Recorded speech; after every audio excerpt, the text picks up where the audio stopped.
Welcome to another exciting episode of the Andre The Beast Crayton Show. Today, another exciting show.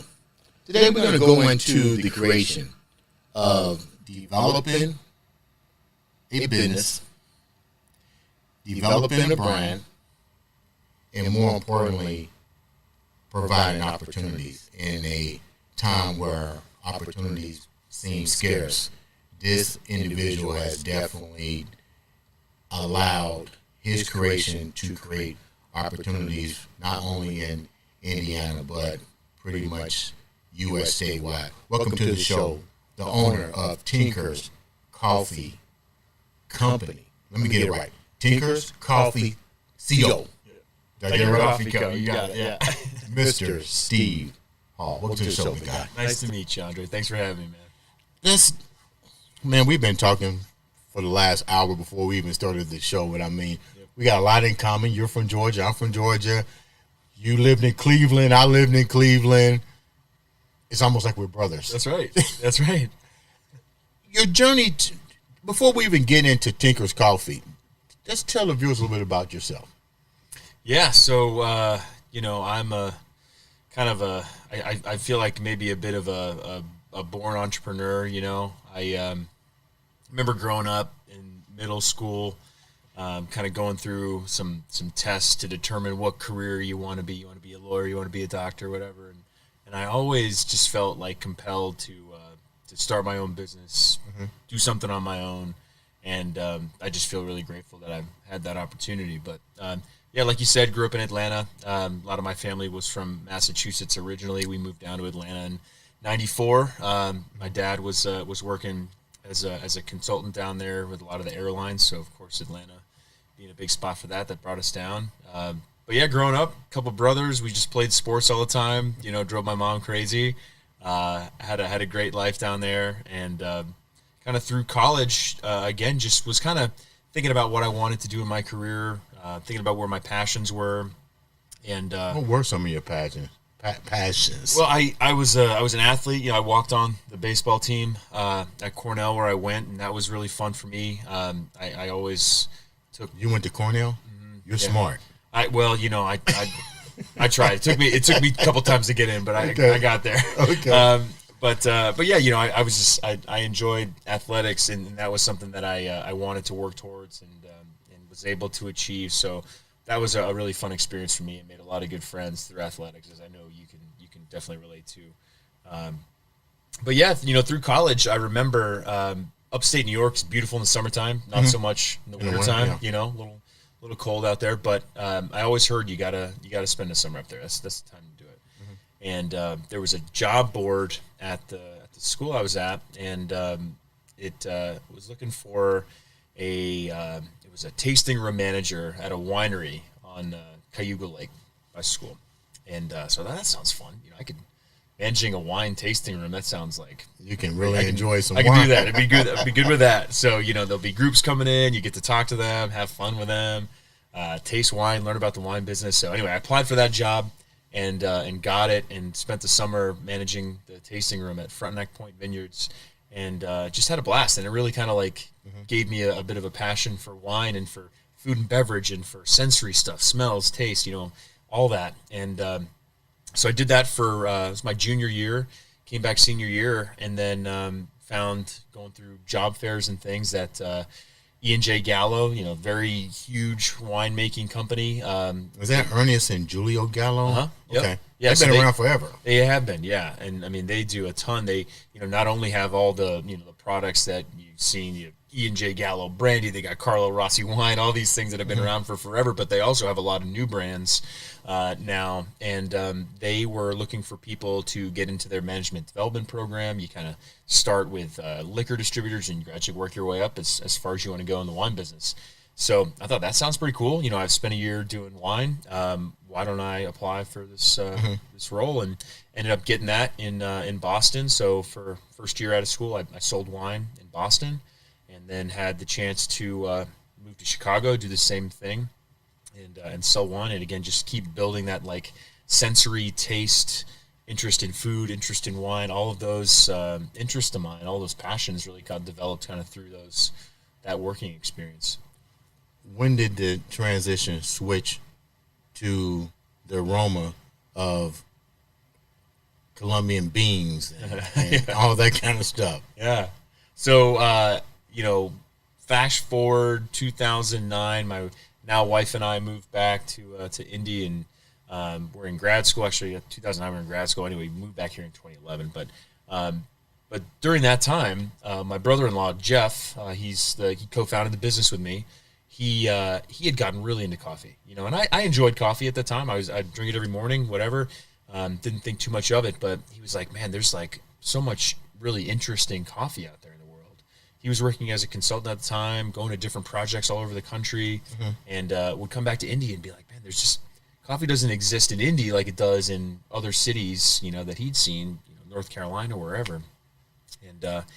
And so he would bring back coffee, share it with us, share it with the family, let us try it, and at that point, it's like, man, this is really different. You can really taste the difference with the different coffees that he was bringing to you. Oh yeah, the big difference. There's with coffee that's more of like a commodity grade, kind of grocery store regular old coffee, and it's going to be a little bit more bitter. It just doesn't have that same kind of like expressive quality that you get from some of the higher end coffees. So that really started to kind of like open my eyes to like what else was out there in the coffee business.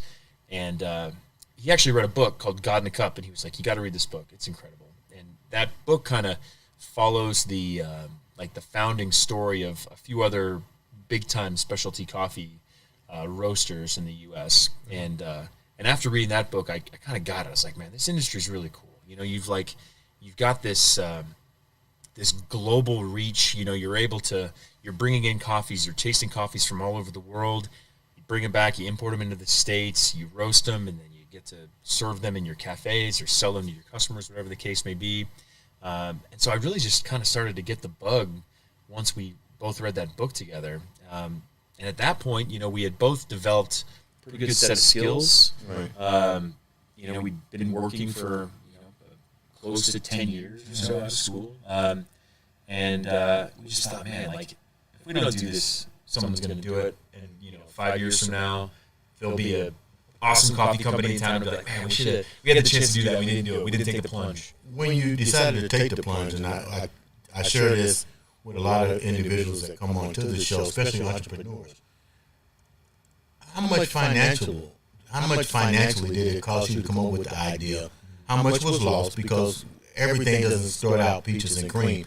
And how much research did you put into developing and making your brand unique? Because you mentioned all the different varieties of coffee, like Colombian and the U.S. Like, how did you actually form it together, and what was the order of operations that was important to get it even off the ground outside of the idea? Yeah, I mean, thankfully, as far as businesses go, I mean, I'm sure there's less capital-intensive businesses to start, but for us, it didn't feel too terrible as far as like upfront startup costs go. Okay. We found a building on 16th Street that we were able to rent. We got a roaster that was, I don't know, between probably 20 and 30,000, which is, as far as big time asset goes, not all that bad for the thing that's going to be like driving your business. Right. The roaster is the backbone, right? That's it. Yeah, that's the thing that you need outside of, green coffee. You gotta have something to roast with it. But the roaster, our initial inventory of coffee, certainly bags, the design work that went into it, R&D, some just materials like buckets and bins, things to store the coffee, things to scoop the coffee, a sealer so you can seal your bag, your initial inventory. I mean, we probably did it for, I think, under $150,000. Definitely under $150,000. Really? I mean, probably close to 100. And that was really all you needed to get started. Does coffee go bad?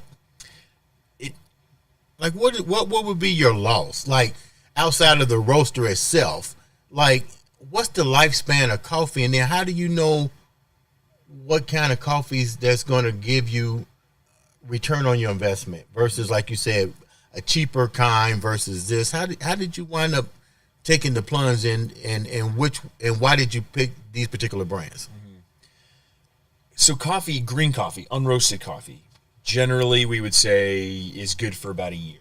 You know? Really? Yeah. I mean, if you keep it, good stable temperature, it's not getting too hot, getting too cold, it's staying stable.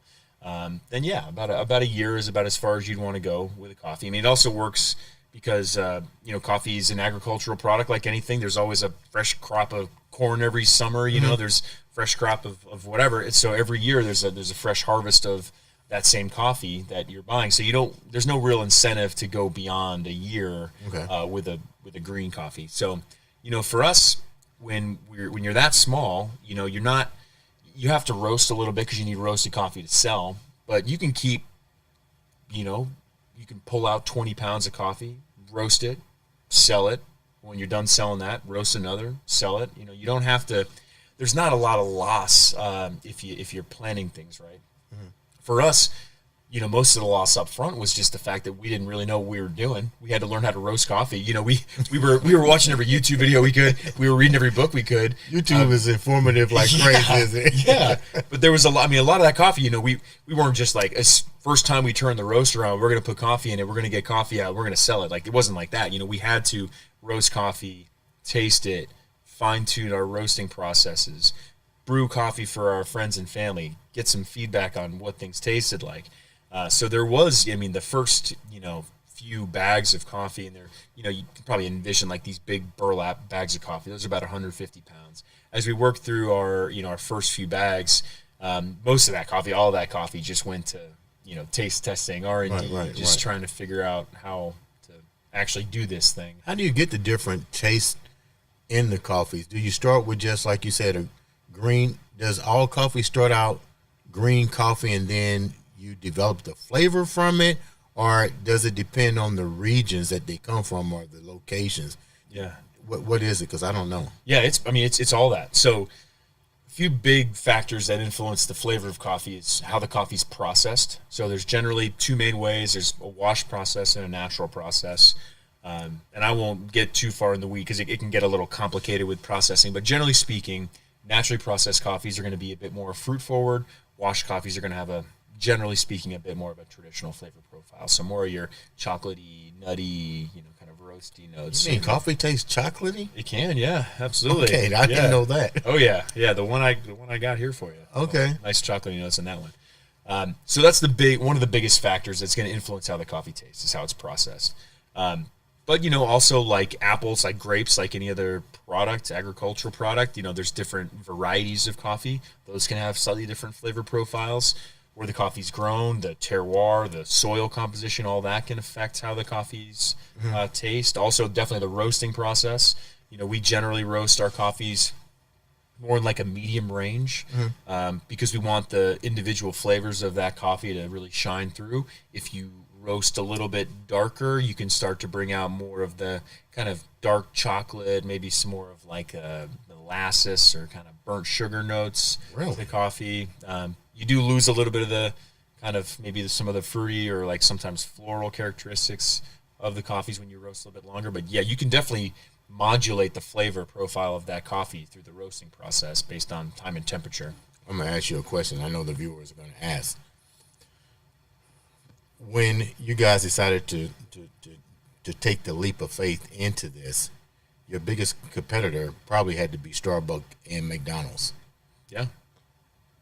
How did you take that into consideration, and what did you have to do differently than what they did, knowing that their marketability is a lot different than yours from first, and their pockets are bigger? How do you compete with a conglomerate like that? Yeah, it's a huge challenge, but the good news is that if someone goes to Starbucks every day or McDonald's or wherever they get their coffee, they're still drinking coffee. So that's good. We've got a coffee drinker on our hands. Right. The important thing for us to do, and this was something we took very seriously, we're super intentional about it when we were getting started, was we need to teach people about the difference between specialty coffee, the world we play in, and commodity grade coffee that's going to be mass produced coffee. Okay. So what is the difference? Why does this coffee cost $20 a bag and this one's $10? You know, what is that difference about? So what we did was we would host cupping classes at our roastery. Felt like every week for years, right? And cupping is kind of, it's how coffee's evaluated. It's like a very standardized process that people go through, evaluate the aromatics and the fragrance of the coffee, and you ultimately taste the coffee. But we would just have people out at the roastery Saturday, Sunday, every week, like I said, for what felt like many years. And through those cupping processes, we were just showing people, like, these are, 3 or 4 different coffees that we're going to try today. They're all going to taste very different, and most likely they're all going to taste very different from what you've been maybe drinking at home or on the road somewhere. So we knew that education, just teaching people about the differences between that more mass market coffee and this new kind of specialty coffee, third wave coffee, you just got to let people smell it and try it for themselves, and then that starts to spread a little bit, word of mouth, and you go from there. I know you probably did your due diligence, but what do you think is the reason that these two companies tend to have a recidivism where people constantly going back there? But you're saying that a real coffee drinker knows that there's better variety. But if they're getting coffee in the bundles, I mean, what is the addictive? What's making it so addictive for them to keep going back? Because I mean, if I'm going to drink coffee and I know there's tons of different varieties and grades, why would I want to go and get a 99-cent cup of coffee at McDonald's for? Yeah. Like, what's your take on that? Yeah. There's a really interesting kind of group of like customer personas that we think about a lot. Okay. And, could be, it kind of seems like what you're describing is what we would call the energizers. Sometimes people just need a cup of coffee because that's what I need to wake up in the morning. And I don't really care if it's this $20 cup of Colombian coffee or if it's a 99-cent gas station cup of coffee. I just need something because I need that caffeine. Otherwise, I'm going to get headaches or I'm going to be in a bad mood or whatever it is, So those folks that are into coffee just for the energizing effects of caffeine, that's a perfectly valid reason to drink coffee. Sometimes it might be our coffee, other times it might be others. People drink that kind of coffee, especially, Starbucks and those places, sometimes because they want like a little treat. Sometimes you want, we would call those the indulgers. Like you want, a nice frappe or, caramel macchiato or something that's going to be 800 calories, full of caramel. I think they just like the name. Yeah. But, sometimes coffee it can be a delicious little treat, for yourself, and that's okay too. So sometimes you need that. But there are all these little personas, and all these, another one is the loyalists, people that just want to support local, whatever local product they can get their hands on, that's what they're going to grab. Those people generally, would reach for something, like our coffee, different than something else. So you kind of, that's I guess partly what drives the differences or, helps people make that determination on where they're going to go for their coffee at any given time. It's kind of where they fit in that like broad persona. And you can obviously, like, you're not always drinking coffee just because you need the energy. Sometimes you want that treat. Sometimes you want to support local. Sometimes there's just a coffee shop on your way to work and I'm going to stop in that one because it's easy for me to pop in and grab something. So there's lots of different, I guess, reasons. What are some of the difficult challenges that you guys face? You're starting a new business. You know who your competition is. Some people would say, man, I don't know if I would even have taken that leap, but you took that jump and actually have created multiple stores. But what were some of the challenges that you encountered, and what was the things that you look back on and that not only were setbacks, but it allowed you to keep moving forward? I think the biggest challenge that we have to overcome is a lot of times people will say, what makes your coffee different? What makes yours different than, you name it, Starbucks or, Stumptown or Intelligentsia, any of these larger coffee companies. And that can sometimes be hard to articulate, right? Like, we think we source really good coffee. We start with really great raw green coffee. We roast it really well. We make a good product. But ultimately, that's pretty subjective, Right. You like our coffee, you don't, that's okay. It's personal taste. So it's kind of a hard thing to sell and, like, grow on, Right. And I think a lot of entrepreneurs would say this too. Like, so much of our differentiating factor, especially the way we grew as a company, is when we first started, we were all wholesale. We were just selling to other coffee shops, restaurants, cafes. That's how your name popped up, because I was like, we're having Steve on the show, and the first thing it says, oh, well, they sell to other wholesalers. And I was like, well, I don't think that's the case now, because you guys now sell to the public. But go back, we do both. Yeah, but initially, I mean, because we couldn't start our own coffee shops when we got started. We were just learning how to roast. We were just getting started. We were like, let's do it one step at a time. Let's get really good at roasting. Once we get really good at roasting, then we'll have something to sell to other companies. Once we get good at that, we'll be able to expand those offerings. Maybe we start to do equipment. We'll be able to, fix up someone's espresso machine, what have you, and then eventually we'll get into our own shops, our own cafes.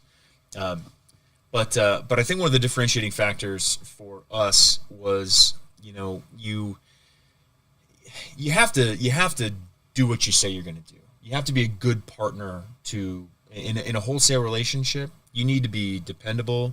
You need to just help people be successful. The people that you're selling to, it's not just a transactional relationship. It's, hey, I'm selling coffee to Andre, and I really want you to be successful, and I'm going to help you, train your staff, or I'm going to help give you some pointers on how to brew this coffee. Maybe it's a little bit more, finicky than another one. Mm-hmm. So it's that support and ultimately how you treat other people. And the hospitality element is always a huge thing for us. So I think that's kind of the major differentiating factor that I would think we achieve is just how we treat people. We do what we say we're going to do. We're dependable, we're reliable, and we have really great hospitality at our cafes, and that helps people feel really good about their experience when they come see us. So that's where I kind of hang my hat on as far as the company goes. I like the way that you put your stuff in the order of operations, where you didn't try to go in it like know it all. You said, okay, let's start here first.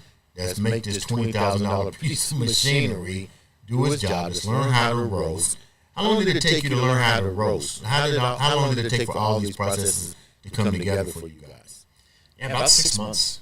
We were just 6 months of roasting and building the website, getting things together, getting things organized, so that when we had something, we could go to market pretty quick. But it took some time. Yeah, I mean, like I said, Jeff, the moments that you and Jeff thought about, maybe we got in a little bit more than what we bit off more than what we did.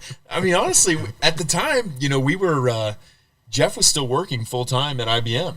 And when he would come back on the weekends, that's when we would both work together on the business. During the week, I would do some consulting work. Like right before I started Tinker with Jeff, I was doing a lot of digital marketing, customer acquisition for an e-commerce company. So I took the role that I was doing there and turned it into a consulting business. Mm-hmm. So I was doing other work, keeping the income coming while I was building this coffee company. But when we come together on the weekends, it was like, all right, let's put our heads together and advance. And then he would go away for the week. I would stick around, do the things that I could do here. Weekends, all right, let's go again. But we always felt like we were making progress. Mm-hmm. We were always making strides in the business, generally speaking. And share with the viewers real quick, what do you mean by making progress? Because I think a lot of people think when you become successful as you, they don't see the setbacks, but they don't embrace the little small things that were accomplished for that day, or maybe that day turned into be 30 days. Like, help them understand what that was like. Mm-hmm. Yeah, I mean, specifically in coffee, we would roast some batches, different coffees, and then we would cup them, determine what we liked about them or didn't like about it, try other coffees from different roasters around the country, and say, like, okay, I really like what they did here. From what I know about roasting, from what we've learned about roasting, this one feels a little bit more developed, meaning it's got a little bit more rich, maybe more complex flavor. So how do they do that? How do they what does the roast curve look like? Essentially, what's the recipe for roasting the coffee? How did they achieve this? What's different about this coffee than this coffee, and how's it going to behave in the roaster? So just by tasting the coffee and determining what we wanted to happen with the coffee, and then kind of going back to the drawing board and saying, like, okay, if we make this adjustment in the next roast and we stay more consistent, we should be able to make that coffee that much better. Were other vendors, as you were doing your recon, let's call it recon, As you was doing your recon to visit other roasters, I guess that's what you would call in the coffee industry. Yeah. How coffee's being made. Were they willing to share their recipes to you, or you just had to like literally buy the sample and go back and create it by trial and error? Yeah, I've got a couple of good examples on that. Yeah, go. Yeah, so there was so when we were pretty early on, I can't remember. I think this had to have been somewhere in kind of the middle of that 6-month time period when we were, still really getting our feet wet in the coffee business. We took a trip to Chicago, hopped on the mega bus, went to Chicago. We're like, we're just going to visit every coffee shop we want to go to and just try every coffee we can, see what's going on, see what they're doing. And I remember I sent an email to, just out of the blue, to this company called Halfwick Coffee. And they had a shop called The Wormhole. And I forget where it was, I forget what neighborhood it was. Anyway, and I just said, hey, we're starting a coffee roasting business in Indianapolis. Like, would you mind talking with us for, 15, 20 minutes? And this woman, her name is Otter. She was like, absolutely. She was the owner? Her name was Otter. She was the roaster at this company. And she was like, yeah, I'll chat with you guys. Like, no problem. And so at that point, we were just like, peppering her with questions on what do you do for packaging? How do you do this? Like, just everything we could learn in, the 20 minutes, half hour we got with her. And that was hugely beneficial. And it was really cool. And it really showed me that, generally speaking, I think the coffee industry is pretty open to sharing information like that. Okay. And, another example, I was out in Portland for a wedding of a friend of mine. And there's this great roaster out there called Nosa Familia. And their roaster was this guy named Rob Hoos. He had some family connection in the Midwest, and I had kind of followed him on social media and got to, interact with him a little bit. And I remember sending him a message, just like, hey, I'm going to be in Portland. Can I stop by the roastery and just say hi to you, just to kind of see the operation, see what's going on? And he was like, yeah, man, come down. So I came to the roastery. It was, huge in my eyes at that time. And he was like, come on back. And he brought me back to the production area. And he brought out this folder, and he was like, these are our roast profiles on all these coffees that we're doing. That's the recipe. Like, that's their intellectual property. He was just like, take a look. Here's what we do. Here's how we do this. Here's how we, do our blends. He was just showing me everything. He was willing to share all that? Yeah, because he was, wow. And he now, I don't believe he still works directly with Nosa Familia anymore. I think he mostly does consulting, but he had that, like, consultant, just like, I'm here to help make everybody better. The more that we can, had to take you here. Yeah, it was just like so cool to see this guy who like really cared about people just like learning the craft and sharing his knowledge, about roasting and just the business in general. So yeah, to have people like that, influence you and just to show you like this is what a good person in the coffee business, like this is the kind of thing that you do. When people come to you and say like, hey, I'm curious about this or that, or I'd love to learn from you a little bit, like you got to be open to those opportunities because people did it before you.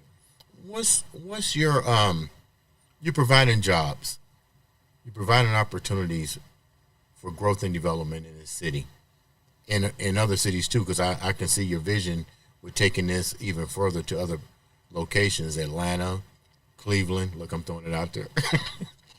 We'll see. What's your purpose right now? You guys naturally are doing really great, but what's the bigger picture for you? Yeah, I think the jobs piece is something that really gives me a lot of satisfaction, and especially the ability to hire someone. Maybe they start as a barista, but they show a lot of interest in, could be the food element, the baking side of things, or maybe they're like, hey, I really want to learn about roasting, or hey, I'm really like an operations focused person. I really like doing processes and making things like as best they can. And as we grow, it's cool to have the opportunities to take someone who maybe is just a barista and maybe they move into more of a leadership position, and then maybe they get to explore their passion in the coffee business, more broadly speaking. Maybe they do get to do that operation role where they get to, think about the supply chain of coffee. Maybe they get to, work with our sourcing team to actually buy the green coffee that we're going to, eventually roast and serve. So being able to give people careers in this industry that I find so interesting and that has been really rewarding to me. That's really like, I think, the thing I think about most when I think about like why do we exist? It's like we're here to help advance the specialty coffee industry, to help support the farmers that we work with, to help support their growth and their opportunities for their families and the people that work with us, to help provide them a really solid wage to help them advance their careers and family lives, and to give them more opportunity to be able to stay in the coffee business if they want to, versus just feeling like that's something I'm going to do for a couple years and then I'm going to go, find a new job or a real job. That's what gives me a lot of satisfaction. How difficult was it for you to open up all the other locations for you? And when that happened, how did that make you feel, knowing that you guys did it in such a short time? Yeah, I mean, it's always a little scary. When you have one location, you're dead focused on that one location. You're controlling every element of everything all the time. And as you expand and as you grow, you have to be more reliant on people that are there on location, every given day or week. So it's about putting those people in position to be successful, giving them, helping them build the skills that they need to develop their leadership skills. So that can be a little scary from time to time, but ultimately, it's cool to be able to be in these different locations and service people in a different way, in a different part of town. Just getting the product out there in support of all the other elements that I talked about. I think that's a really fun thing about it. Where are your locations right now for the viewers if they want to stop in and try the coffee and be a part of the coffee tasting? I think that's even more better to be educated on the different varieties of coffee. But what are some of where are your locations at? So the roastery is on West 16th Street. It's just a little east of Indiana Avenue and 16th Street. Just kind of north of IUPUI. We've got a cafe at the AMP at 16 Tech, which is just a little southwest of the roastery there, off of Indiana Avenue again. We've got the cafe downtown on Market Street, Market and New Jersey Street. Mm-hmm. We've got two cafes at the airport, one in both concourse, both A and B. We've got a cafe. We're actually under construction now at IU University Hospital and Methodist Hospital. We're going to be opening up two cafes in the hospitals. And then another one on Illinois Street, 56th in Illinois. Starbucks, we got to watch out for you guys. We'll see. Before we wrap up, tell me what we got here. Yeah, so I brought some cold brew. It's hot outside Let's pick today. that up and see what that is. Yeah, so this is a nice little jug of cold brew here. So we sell these at our cafes. Cold. Yeah, that's fresh from the roastery. So that's good stuff. More and more people now are drinking cold coffee year round. I've always found it pretty interesting. Like, I love hot coffee, but with hot coffee, when you first brew it, it's a little bit too hot. And then it kind of cools down, and it's like a perfect temperature for, a small window of time. Right. And then it kind of cools down a little bit, and maybe it's a little bit less expressive. But, with cold coffee, if it's on ice, of course, it's going to get a little dilute, but you're going to get to enjoy that experience, kind of that perfect cold experience for a much longer time. So when you're making a cold brew, you can educate me a little bit. When you're making a cold brew, you guys are making it, and then it goes into, because it can't just go into this plastic right off the back because it's hot, it'll melt, right? Right, yeah. So cold brew is like a whole different process. So we use this one here. This is Zing. This is the coffee that we use for cold brew. So we roast that coffee first, then we grind it up really coarse. And I can smell this. It smells pretty good, huh? Yeah. Yeah. So that coffee gets ground. So after it roasts, we usually will let it rest for a little bit, let it kind of age a little bit, like a few days to a week. And then it has to age for a week, so that makes it super potent, right? Yeah, so when coffee is really freshly roasted, it's still going to give off a lot of CO2. It kind of needs to like settle down a bit after roasting. So generally speaking, fresh coffee is great, but too fresh, you're sometimes not going to get quite as like an expressive brew of the cup. If you let it wait a few days, then you're usually in a better spot. So for that coffee, we grind it all super coarse, and then we've built these big 55-gallon drums that we suspend these big cloth sacks. They're essentially like a giant tea bag. And we have two of them that are suspended on dowel rods that kind of sit on top of these giant barrels. We put all the coffee inside those big sacks and then fill the tank up with water, and then let the coffee and water just sit in a walk-in cooler for 24 hours. And that during that 24-hour period, you've got this like really long extraction period. You know, like when you're brewing coffee hot, it's hot water pulling out all the solubles of the coffee grounds and putting it into the carafe. But with cold brew, you're just extending that time over that 24-hour period. So you get a really different experience. It de-emphasizes some of the acidity that you might get in hot coffee. That kind of gets toned down a little bit. You get more of like the base tones of the coffee, some more of that chocolatey note, a little bit more of like the darker fruit comes through in cold brew. But yeah, so it's brewed cold all the way, and then we can it or keg it after that, and that's what goes into the. What's the best way to get this? Like, going into the store, getting it. Like, is there a date that you should really start getting cold brew coffee?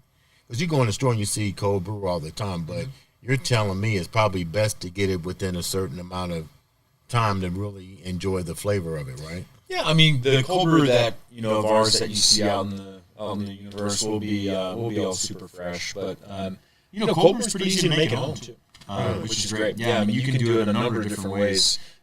You could do. I mean, like I said, all you need is ground coffee and water, and you're making cold brew. All you need to do then is filter it, which you can do. You can do kind of a first pass through if you have this like a mesh colander at the house. Once you let that coffee and water sit for 24 hours in the fridge, do a quick pass through that mesh colander, get all the big chunks of coffee out. Then maybe send it through another like cloth filter that you might use for like if you're making a stock or something like that. You can send it through that and get all the more like fine particles out, and then you're left with essentially the same things in the jug. So, you can make it fresh at home whenever you want. All you need is a little bit of time. And do you guys, before we wrap up, do you guys make like the lattes and all that kind of stuff too? Oh, yeah. Really? We make all the lattes. We, at our downtown cafe, we make all of our syrups in-house. So what kind of syrups? We've got a bunch, man. They're changing seasonally. Right now, we've got a really fun one that I'm liking. It's a coconut lime syrup that we use for an espresso soda. Man. So it's kind of like a tropical coffee soda. That one's really good. Lemongrass mint is another good one. Maple miso. We've got brown sugar cinnamon. Now, who comes up with the flavors? So we've got a great person at our cafe. Her name's Kate. She does all the syrups. She's just like always chefing it up, just trying to think what flavor she wants to bring out seasonally. And she's making all the syrups. So who gives the final say so? You guys? I leave it up to the folks at the cafe. Really? They're taste testers. I trust all of their perspectives, and they do a really good job at coming up with some really good stuff. And they test it. It's not just like, this is the first one we made, yep, let's put it on the menu. It's like, no, we talk about it. And I mean, I'm in the cafe every day. I work out of the gym across the street from the cafe, so every morning I'm there. If they're working on something, they're like, hey, try this. So I always get to get a little sample before, yeah. But they do a really good job there. How can the viewers reach out to you and know more about the company itself? Yeah, so tinkercoffee.com. That's our website. Tinker Coffee on social media, Tinker Coffee Co. on X. But yeah, find us. We ship all over the country. We've got a really fun monthly subscription that our roasting team gets to kind of curate for you, so you get to try some really unique coffees that way. But yeah, come and see us in Indy. Come see us online, and we're out there. You definitely got that beast mindset, and I thank you so much for taking the time to come. And we love to showcase individuals that are clearly making a difference in the community, helping others. You definitely have done this, you and your family. Before we wrap up, what keeps you going? Like, what's that beast mindset for you? Because this is truly something that you thought about, not only ever since you was young, having your own, but what give them that beast mindset. What keeps you going? Yeah, that's a really good question. Because as you know, I mean, being an entrepreneur, there are going to be days where you're like, man, yeah, I could work for somebody else. I could show up to work, do my stuff, get done at 5, and be done with it. That's just not the way that I'm wired. As difficult as it can be. I mean, I think what really motivates me and keeps me going is the drive to leave a legacy. To want to have left an impact on the food and beverage industry in the town where I live, and I think that really helps me grow. You know, I want people to think about the business as a great example of excellence in coffee, and that I take that really personally. So I think those are the biggest things. Is just wanted to leave a good legacy. You know, whenever the time is for me to retire. Hopefully not for another 30 years or whatever. But that's the thing. It's just wanting to really leave a mark in an industry that has really embraced me and has enjoyed our product. I think that's what keeps me going. Ladies and gentlemen, this has been another exciting episode of the Andre the Beast Crayton Show.